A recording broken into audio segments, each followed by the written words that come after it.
परमेष्टि आपके चरणों में त्रिवार नमोस्तु करता हूँ।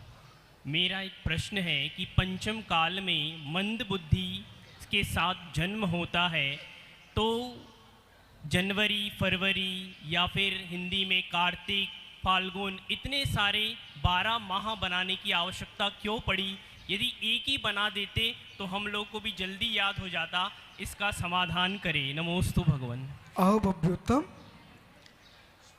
आपको बोध होना चाहिए है।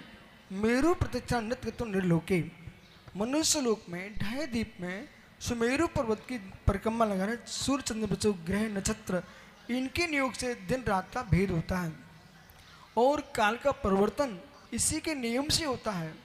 और जैसा काल का परिवर्तन होता है, समुद्र के ज्वार भाटे, चंद्रमा की कलाएं, इनका प्रकृति पर निमित्त निमित्तिक प्रभाव पड़ता है।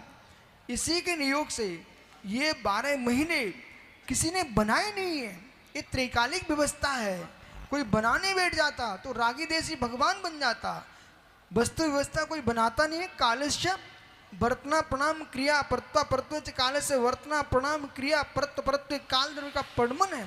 इसमें समय, निमेष, घटी, घटिका, घड़ी, मिनट, सेकंड आदि की जो व्याख्या है और चलते चलते हुंडाचपणी, अवसरपणी, उष्णपणी, कल्पकाल जैसे कालों की व्याख्या है।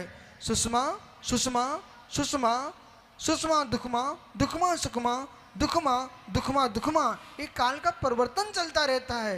ये किसी के द्वारा किया गया नहीं है, ये सहज प्रमन है। इसलिए जब जीव का बुद्धि का विकास एक कालाश्रित नहीं है, बुद्धि का विकास जीव के क्षोभम के आश्रित है। काल का निमित्त अवश्य हो सकता है, लेकिन जैसा ये जीव ने ज्ञान दान दिए हैं और ज्ञान की अवनय नहीं किए, अपने गुरु का नाम नहीं छुपाया है, ऐसा जीव ज्ञान को प्राप्त करता है। जिसने ज्ञान का विघात किया हो, अपने गुरु के नाम छिपाए हो, दीक्षा कहीं ली हो, शिक्षा कहीं ली हो, नाम किसी का लेता हो, ऐसा अभागा जीव पुण्य क्षीण होकर के जिनवाणी की विघारना की हो, शास्त्रों को छुपा के रखा हो, वो मंद बुद्धि होता है। जिसने शास्त्रों का प्रकाशन किया हो, ज्ञानियों को दान दिए हो और ज्ञान का प्रचार किया हो, इसके नियोग से उसका क्षोभम बढ़ता है। इसलिए आप काल की विकल्प ना करें।